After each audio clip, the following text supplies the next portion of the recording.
Investigators in Canada are on the trail of a killer. The key lies in the victim's cells. But has fire destroyed all the evidence? At a murder scene, a handful of cigarettes provides the only clue. Will forensic detectives be able to unlock their secret? This young man was imprisoned for a rape he swears he didn't commit. Can science prove he's innocent? When police are stumped, they may turn to detectives in lab coats to uncover clues hidden inside the human cell. One strand of DNA can finger a killer or set the innocent free. The new shape of crime detection is a double helix.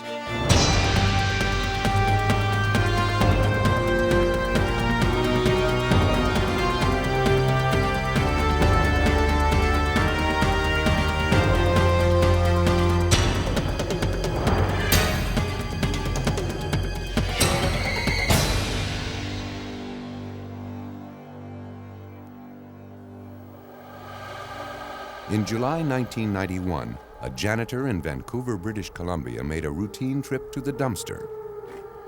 But what he found was far from routine. Inside lay a body burned so completely he wasn't sure it was human. He ran to call police.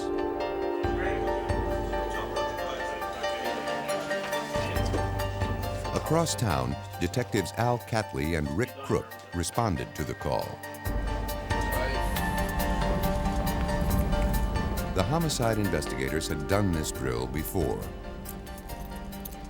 What may look like a human body sometimes turns out to be a practical joke, a discarded mannequin, or some other case of mistaken identity. They hoped that was all it was. Still, they had to check it out. So when we walked over to take a look at inside the dumpster, there was just the outline of a human body. And in fact, it was so badly destroyed by the fire that it was questionable as to whether it was human, or we've had some instances of bear carcasses being destroyed after illegal hunting or something like that. And we didn't rule out that possibility. You can't. No. The thing is, though, The officers approached the dumpster carefully, making note of details that could become important later. The dumpster was cool to the touch when they arrived. The fire had been out for hours. A stain spread from the corner onto the pavement. Whoever set the blaze used more than enough flammable liquid to destroy the contents. A close inspection of the contents confirmed that this was no false alarm. There, amid the ashes of computer boxes, wooden flats, and scrap paper, lay a human body. After the detectives made their notes, the delicate removal of the fragile evidence began. It was gently placed in a body bag so as not to damage it any further. Then it went to the morgue, where a pathologist would examine the body for clues to its identity. Anything else that survived the blaze was also collected and sealed. not surprised at that. Surveying the scene, the detectives realized the murderer selected his site carefully. An industrial park closed for the weekend, surrounded by brush and trees. In fact, we did establish that people were driving by roughly the time that we think that the homicide occurred, or the burning occurred, and there wasn't anything. You could have quite easily have driven up here and probably out without really seeing what you would have thought was a fire. Homicides are often solved in the first 24 hours when investigators follow hot leads. But in this case, the fire had gone out. The trail had grown cold. If the murder happened just 5 years earlier, Crook and Catley would have relied solely on hunches and their talent for bulldogging a case until they had the answers. But by 1991, when this victim died, Crook and Catley knew they had an ally in the lab. A powerful new tool had been added to crime solving: DNA profiling. investigators no longer needed a shred of evidence to solve a case.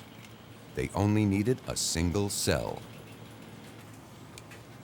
As personal as the whorls and lines of a fingerprint, but far more difficult to hide, DNA is the next wave in scientific sleuthing.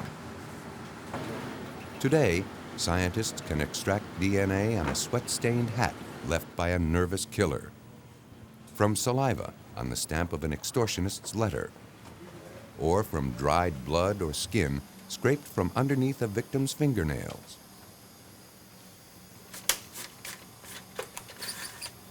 Microscopic evidence has always been left behind by criminals. Only with the advent of DNA profiling has it become incriminating. DNA, or deoxyribonucleic acid, contains every detail that makes you human. Back to where it was. No two people, except identical twins, share the same patterns. DNA is small enough to fit inside the nucleus of every cell. Its shape is a double helix, like a spiral staircase wrapped around a column. Uncoiled, the double helix would stretch to 8 feet. About 99.5% of everyone's DNA is the same, but some sections vary greatly from person to person. By studying those sections, scientists can identify victims and unmask murderers. In the Virginia Division of Forensic Science in Richmond, Paul Ferrara runs one of the most progressive DNA testing labs in the country. With the sensitivity of this technology, I don't know that I could go in and commit a violent crime and just not somehow leave something of me behind. And that's all it takes with this technology, just some little piece of me that's got a cell with a nucleus in it, and I'm in deep trouble. Heat is the enemy of DNA, and fire is the bane of forensic investigators who try to recover DNA from torched crime scenes. A week after the victim was found, Crook and firefighters recreated the inferno to see if it could shed some light on the crime. Whether by design or accident, the killer left one lid open, creating a downdraft inside the dumpster. The rushing air whipped the flames into a frenzy.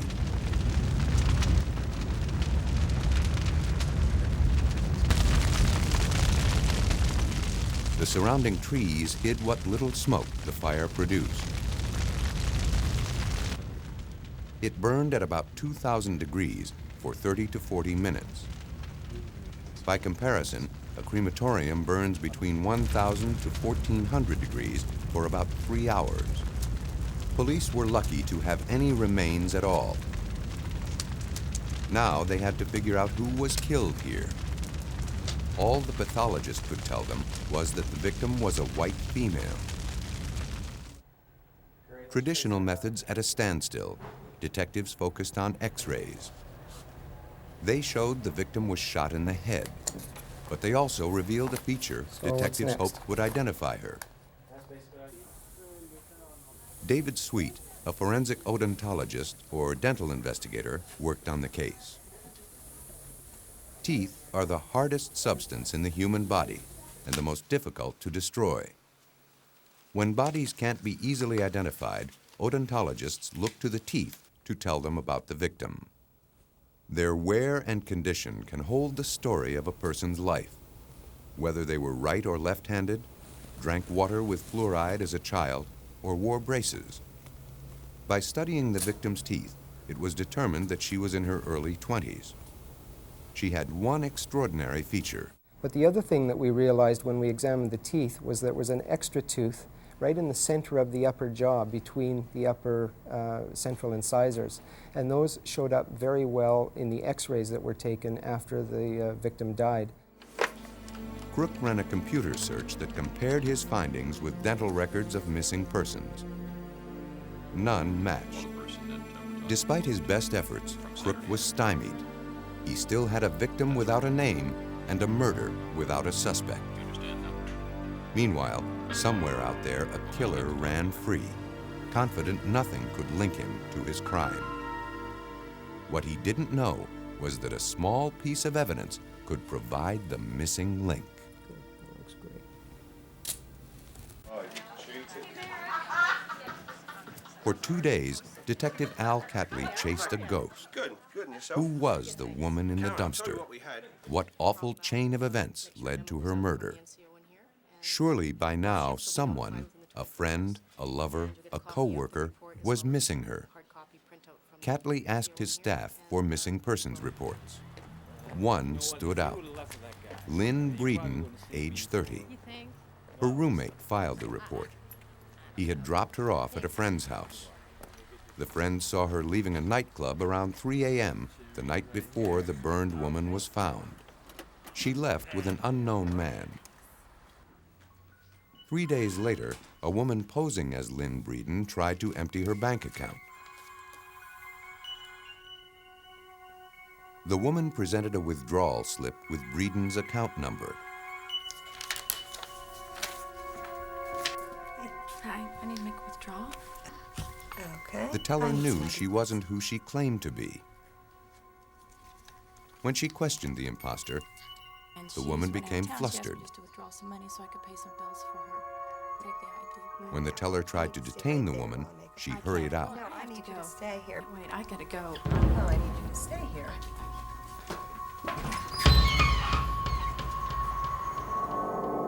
A security camera captured the failed transaction. Analysis of the film revealed a man waiting for the woman in the parking lot.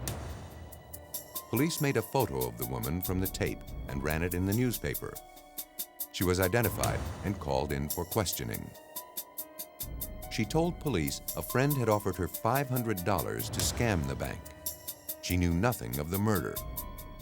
The friend was Chris Cruz, an exotic dancer who used the stage name Tony Devons.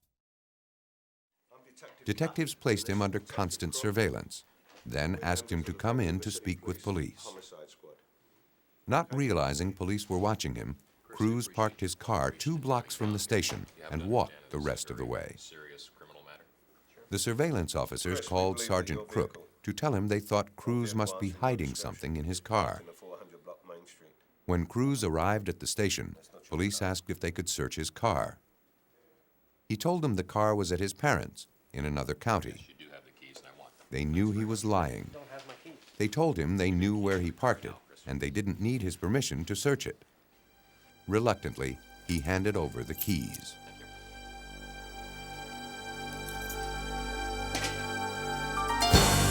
Forensic investigators took pictures of the car from every angle, carefully recording what they saw before touching it. They moved in closer to gather more evidence, collecting and photographing virtually everything.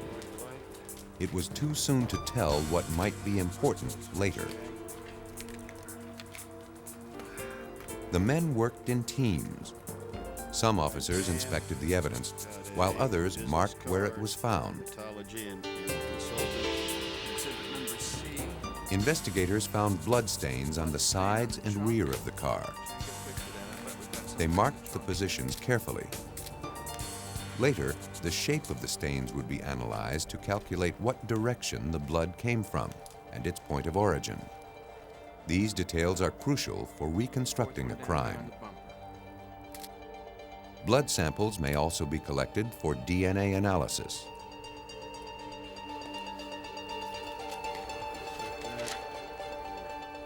Police searched the car inside and out.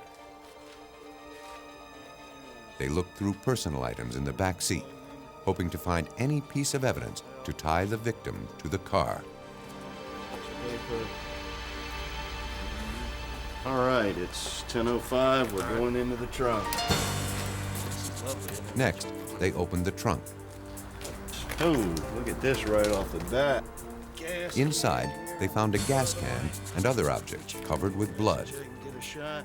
One moment. Beneath some clothing, they found several key pieces of evidence: a bloody tire iron and a .22 caliber rifle.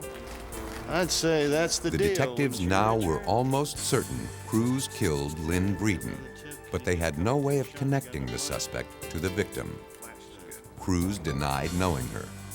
He told friends he bought her identification on the black market, and police couldn't prove the blood on the car was hers. They needed to compare the DNA from the blood on the car to DNA from the victim. But where could they find the victim's DNA? They turned to David Sweet for help. He suggested looking for it in her impacted wisdom teeth. No one had ever tried it before, but it was their last hope.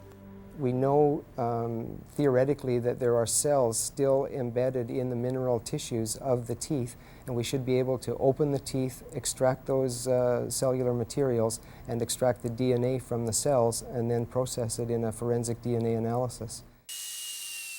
A tooth is an armor coating that surrounds a core of living tissue.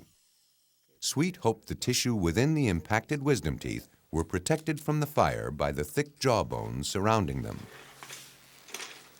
He cut the first wisdom tooth from crown to root, but found no tissue inside. His second attempt was more successful. He found tissue, but he didn't know if its DNA was destroyed by the fire. He sent it to the lab to be tested. All he could do was wait. Okay. Did Chris Cruz kill Lynn Breeden? The answer was in a forensic lab in Vancouver, where the victim's tissue was sent for testing.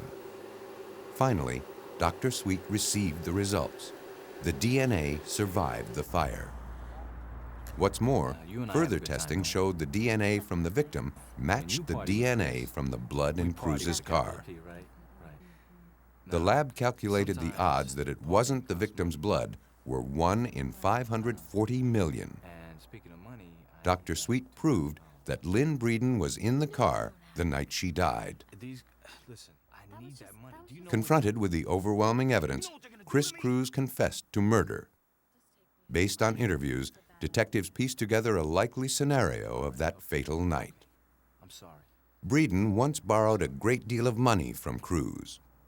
Now he wanted to collect. Breeden refused to pay him.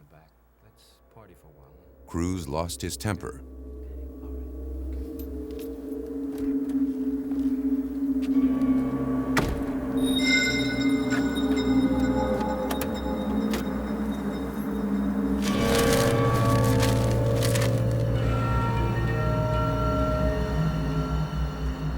Growing impatient, she got out of his car.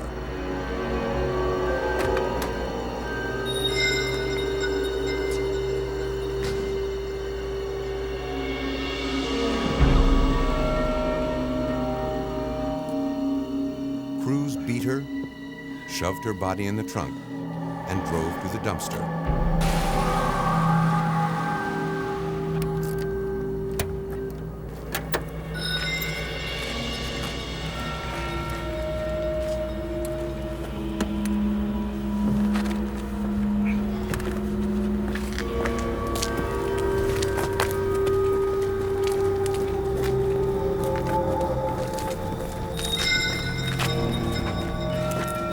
After he arrived at the secluded spot, the victim began to regain consciousness.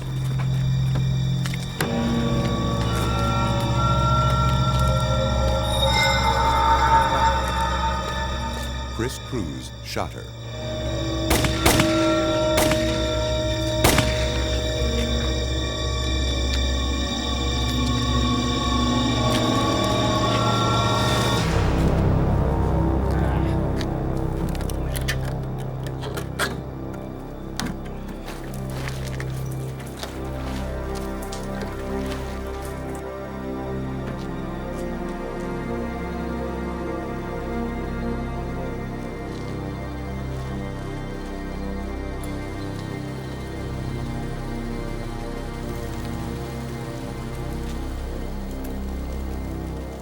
He thought the flames would erase all the evidence. How could he know the charge of murder would come from his victim's own mouth? Found guilty of second-degree murder, Chris Cruz received a life sentence.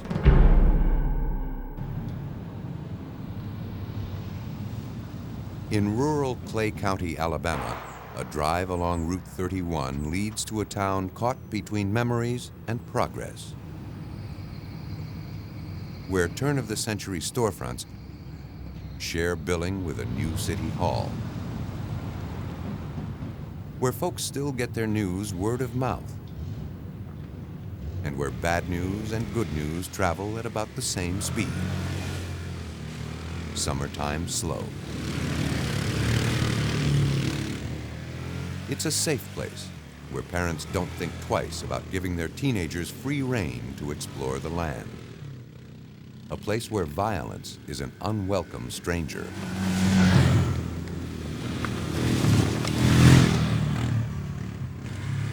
On July 22nd, 1995, 3 riders on all-terrain vehicles discovered a burned mattress in the woods, and beneath it, what appeared to be blackened bones.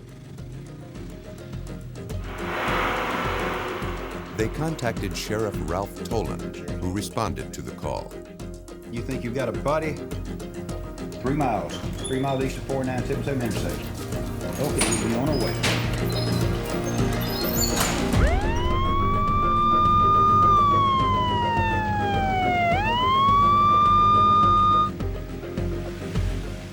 The men met the sheriff and led him to their grim discovery. It looked like murder.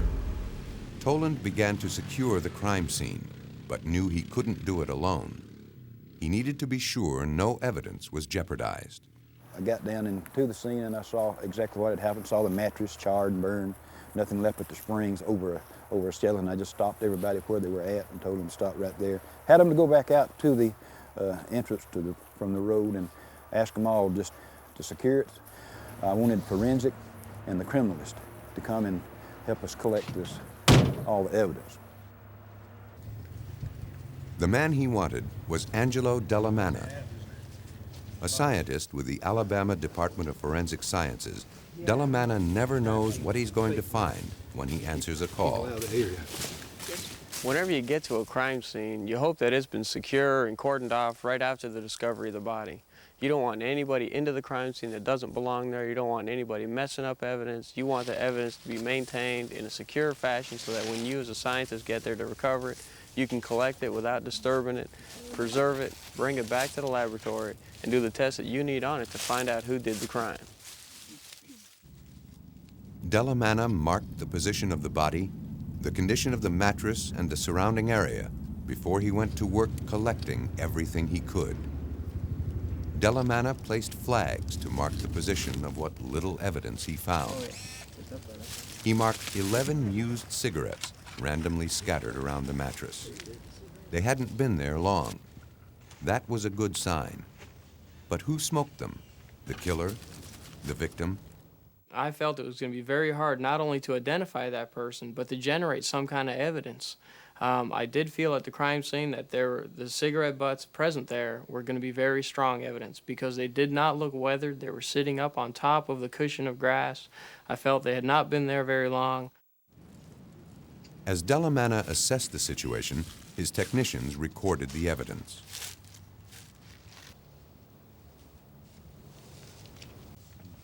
Since technicians don't want to leave part of themselves behind, they wear gloves.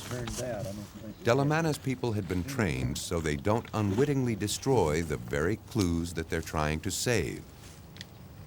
If forensic scientists are careless in how they collect, store, or process evidence, they'll leave themselves vulnerable to attack in the courtroom. After the evidence was marked, photographed, and recorded, technicians carefully collected it.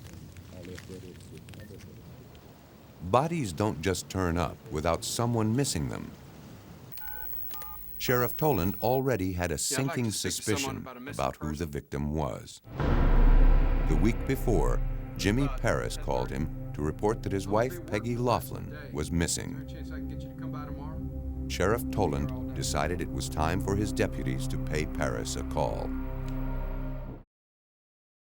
You can't think of anywhere else she might have gone? It was no secret around town that the couple had more than their share of knockdown, drag-out fights. No one would be surprised if Peggy just decided to up and leave. Meanwhile, the medical examiner compared the victim's backbone to spinal x-rays of Peggy Laughlin. They matched. Jimmy Paris became the prime suspect. But where was the evidence? Paris denied being anywhere near the woods that night. Delana tried to put the pieces together, but he didn't have enough of them to complete the picture. The forensics team turned up nothing at the crime scene. The cigarettes were the only clue untouched by the fire. The answer must lie with them. Detectives told him both Peggy and Jimmy smoked. You can be looking at a case and feel going in that there isn't very much evidence there. The investigators don't think there's very much there to work with. But when you, as a forensic scientist, find that small piece of evidence, that one link that can either nail the suspect or clear a falsely accused individual, the rush that comes from that makes all the long hours worthwhile. If he could lift DNA from the cigarette filters, he could compare it to the DNA of Paris and Laughlin. If he could prove they were together in the woods, Toland could make a case against Paris. Delana shined an ultraviolet light on the cigarettes. The light revealed the saliva-soaked areas. DNA can be obtained from saliva and lip cells. He marked the outline of the glowing portion he wanted to test. Then he carefully trimmed it away and sent it to the lab for DNA profiling. To build a DNA profile, what we do first is we take our evidence sample, blood or saliva or whatever the DNA is in. Okay, what we do is we break open the cell and release the DNA. So we extract the DNA from whatever it's on. We clean it up and we look at specific areas or addresses on the DNA, and we make millions of copies of that area big enough so that we can see it. Once the DNA profile is done for each person in the case, we can then compare it to the evidence DNA profile and see if there's any matches there at all. He was encouraged by the results. The lab identified DNA from 2 people, and 2 of the cigarettes held DNA from both people, meaning they shared their smokes. Could Delana prove those 2 people were Jimmy Paris and Peggy Laughlin?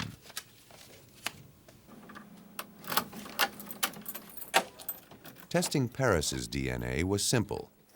Cooperating with police, he gave a blood sample, which provided ample DNA to analyze.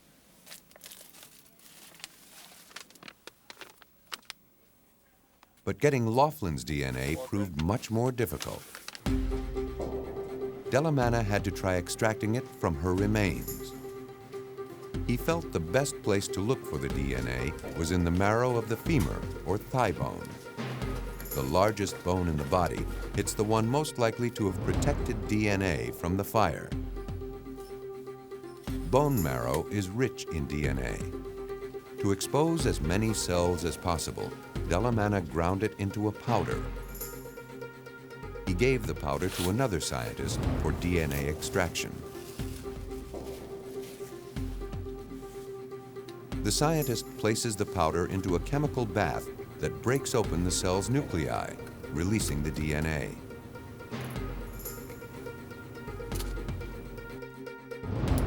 Once the DNA is in the solution, bone fragments, chemicals, and impurities must be removed. The liquid goes through a series of microscopic filters. A centrifuge spins away the refuse. The filters trap the clean DNA. Theoretically, scientists can obtain DNA from just one cell. But to create a profile, they generally need thousands, though that number is decreasing. Not long ago, tests required a sample the size of a dime. Today, they can extract usable DNA from a drop of blood the size of a pinhead. The DNA is isolated. Now it's time to measure it.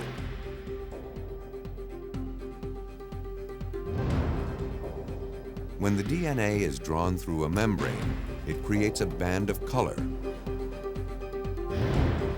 By comparing the color, scientists can determine how much DNA they have.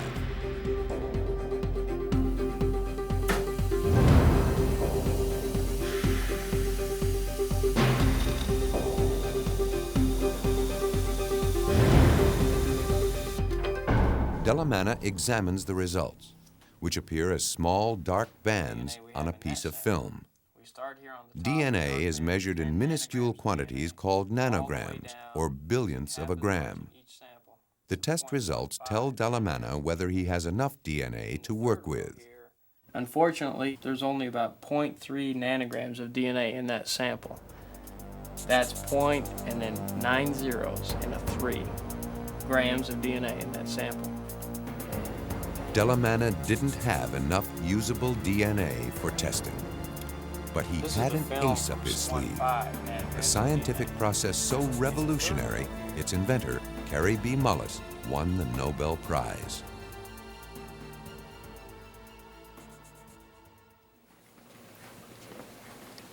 Up until 1993, scientists could test DNA only if they had large quantities. But bacteria, heat, and time take their toll, degrading DNA and leaving it in fragments. A process called PCR, or polymerase chain reaction, enables scientists to make multiple copies of DNA. DNA is made up of 4 chemical units: adenine, A, thymine, T, guanine, G, and cytosine, C. These units are strung together like beads.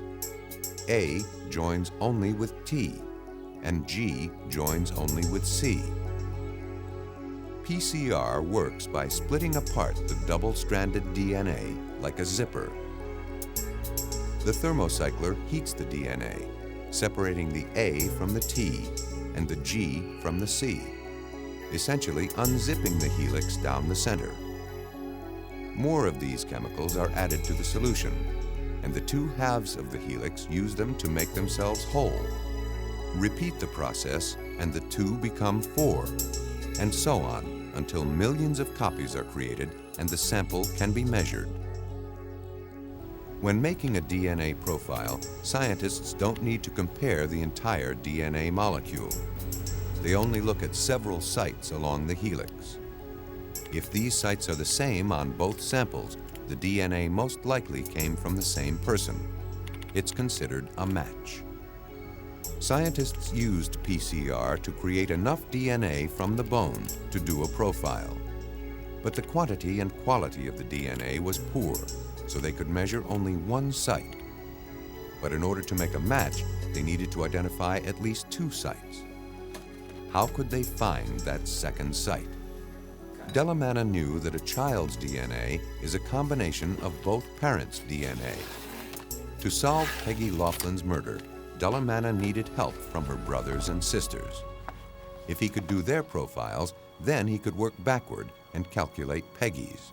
Once we knew we didn't have enough DNA to build Peggy's complete DNA profile, we had to go and get a blood sample from every one of her brothers and sisters that were in the United States. These samples came from all over the United States. As Delana's investigation continued, Sheriff Toland received a call about an abandoned van found in a neighboring town. A license check showed it belonged to Jimmy Paris.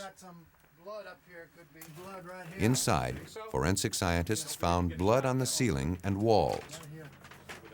Part of the carpeting had been torn out. I tell you what, Dan, look above your head, right above your head. Whoa, yeah. You got 3. I see it.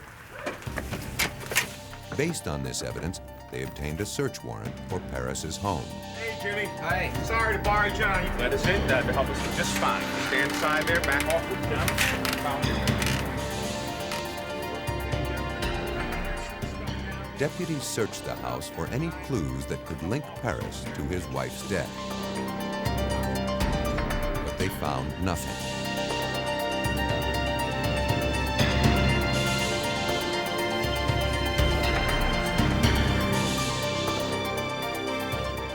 Then an officer checked the crawl space and found a section of blood-soaked carpet.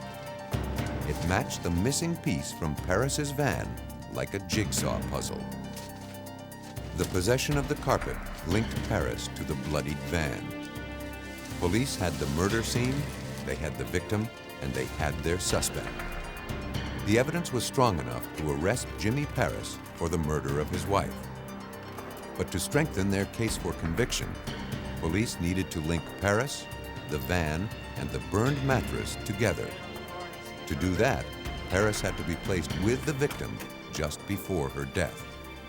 Angelo Delana was hard at work trying to accomplish just that. He was ready to make Peggy's DNA profile using the blood samples from her siblings. We extracted them, put them through our full battery of DNA tests, and what we did was when we got the DNA profiles of the brothers and the sisters, we were able to work backwards and build the rest of Peggy's profile. The genetic information Delana gathered from the siblings enabled him to complete the missing link on Peggy's DNA. Peggy's DNA matched the DNA on the cigarettes. Here was proof that Peggy was alive with Jimmy in the woods the night she died.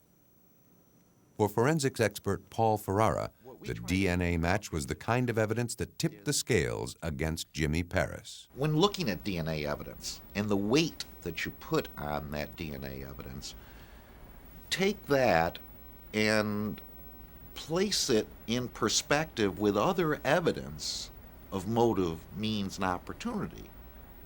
And when you combine all of those together, then one can come to an informed opinion that a person is guilty beyond reasonable doubt.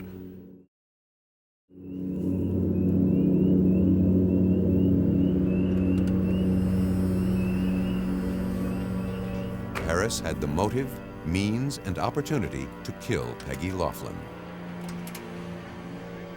He was a jealous man, and he'd begun to suspect Peggy of infidelity. On that night, he invited her into the woods. He brought along a mattress, placing it on the ground and covering it with a blanket.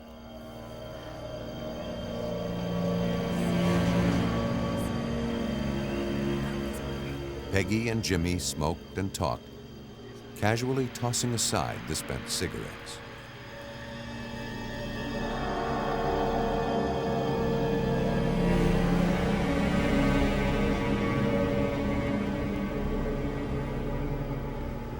There, in the saliva and lip cells, lay the code of the murderer's identity, waiting to reveal its secret.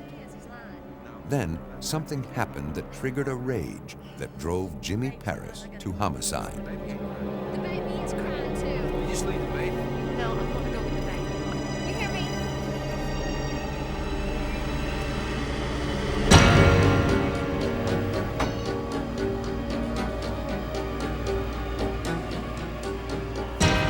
Paris knew he had to destroy the body if he wanted to escape detection.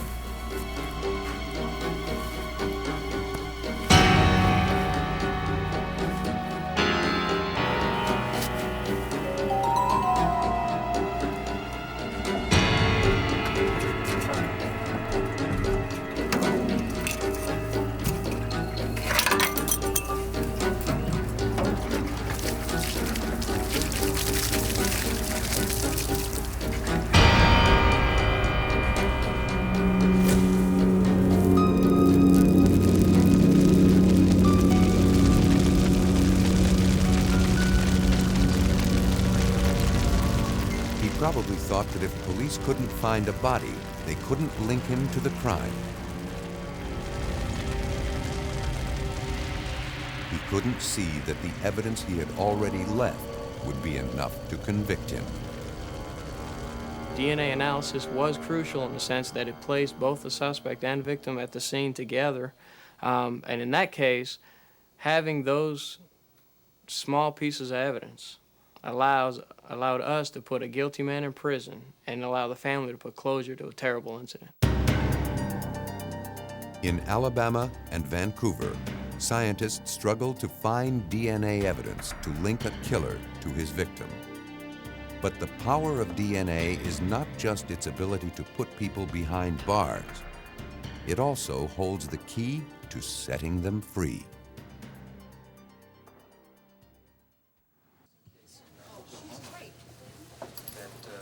Attorney Barry Sheek, part of O.J. Simpson's criminal defense team, doesn't believe everyone behind bars is guilty.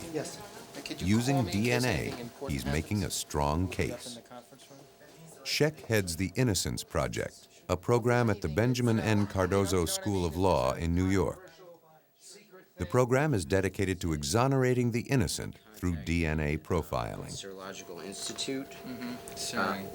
And that they had actually responded, we have something but not enough to test. Sheek provides the expertise. The students do the legwork, sifting through hundreds of cases, looking for those with the most promise. Once cases are identified, the students investigate whether the evidence still exists. If it does, they see if it can be used for DNA testing.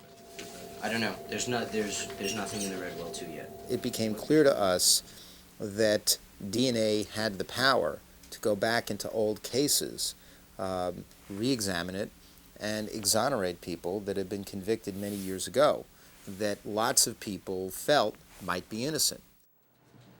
The Innocence Project helped exonerate 30 of the 40 people released through DNA since the project began in 1992.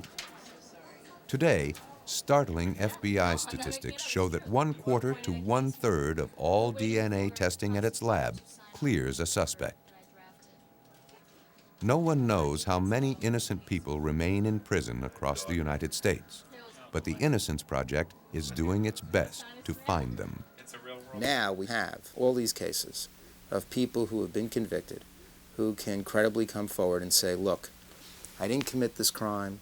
There was serological evidence that was introduced against me. There was hair evidence that was introduced against me, for example.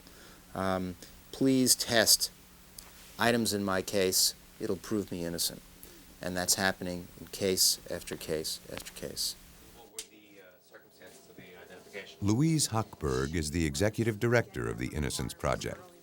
In 1993, a convict named Troy Webb appealed to her colleagues for help. He trusted DNA to prove he was innocent of rape.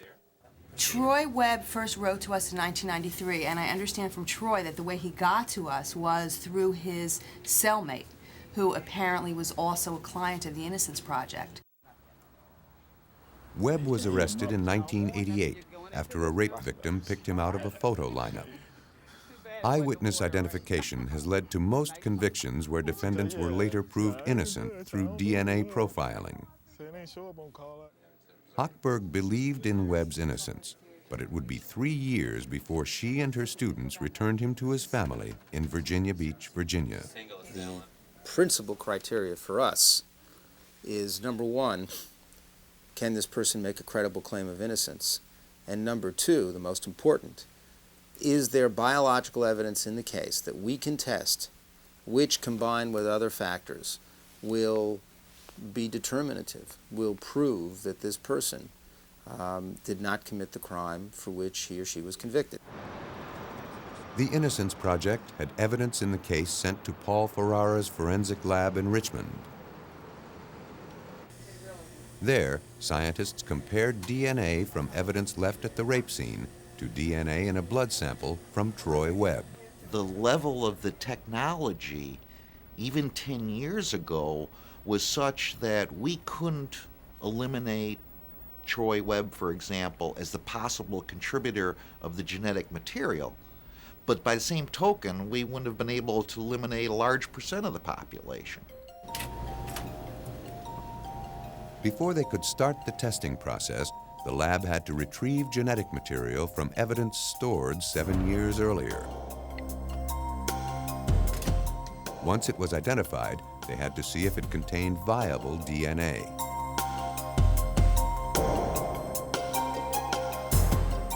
They used an acid test to confirm the biological fluid was present. If the fluid is present, the indicator liquid turns purple. Another method is to use a light source, called an omnichrome, that makes fluids glow.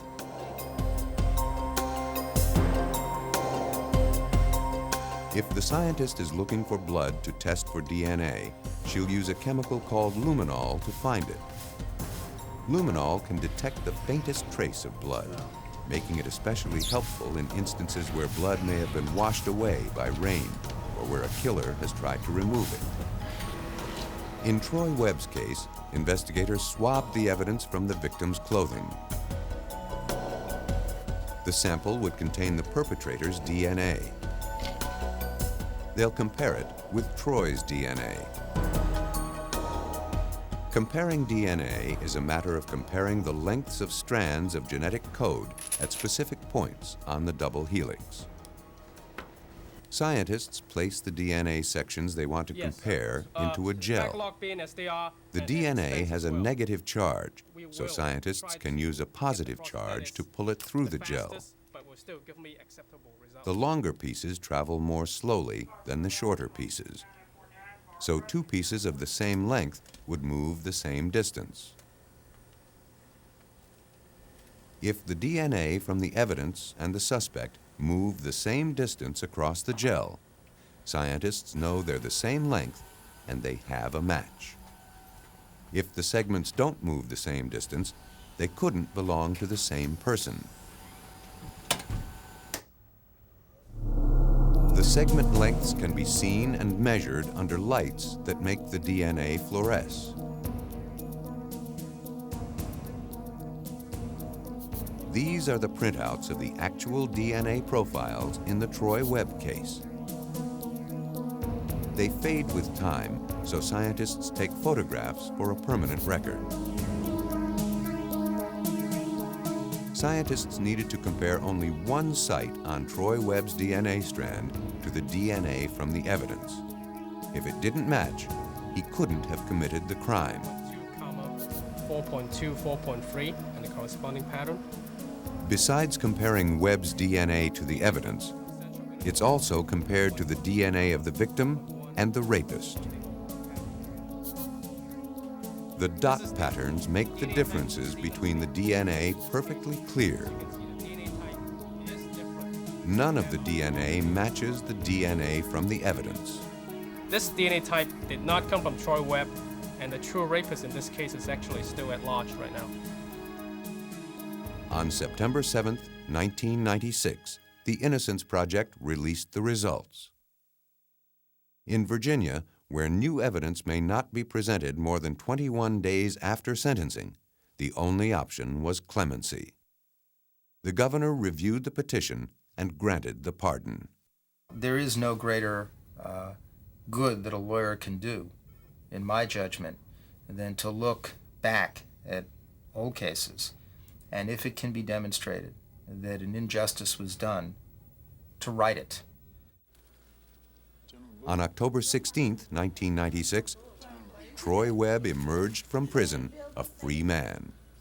The first thing he wanted to do was eat a 7-foot sub from Philadelphia Cold Cuts.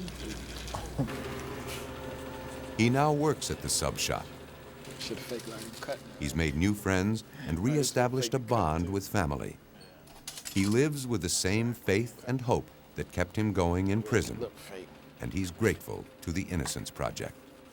They're like family, really, you know, because wasn't for them, I'd probably still be locked up, you know. But they helped me, you know, for free at that, you know. So, couldn't ask for too much more. All hope is not lost of catching the real rapist. Virginia has amassed the largest database of DNA in the country by collecting blood samples from every convicted felon. 20,000 a year. Tens of thousands of blood samples pour in every year, creating a backlog of more than 135,000 samples in cold storage. Still, of the nearly 10,000 DNA profiles in the databank, Virginia has already solved 18 crimes by matching DNA from the crime scene. If the DNA from the case can be matched with DNA in the databank, the rapist will be found. Our DNA databank here was one of the early ones created. I think we had one hit in 1993, none in 1994, and then 5 in 1995, then 12 in 1996 alone. And the database, even in 1996, only numbered less than 9,000 profiles out of those 130,000 samples we have. When we get to the point where we have the convicted felon profiles, all 130,000 of them, the number of these hits is going to skyrocket dramatically until the point at which they are commonplace. If you are innocent of a crime, DNA technology is your best friend, your best ally. But conversely, if you're guilty, it's your worst enemy. DNA profiling holds tremendous power for a technology still in its infancy. In its first 10 years, the diminutive double helix has quickly become one of the new detective's biggest allies, bringing criminals to justice and delivering justice to the innocent.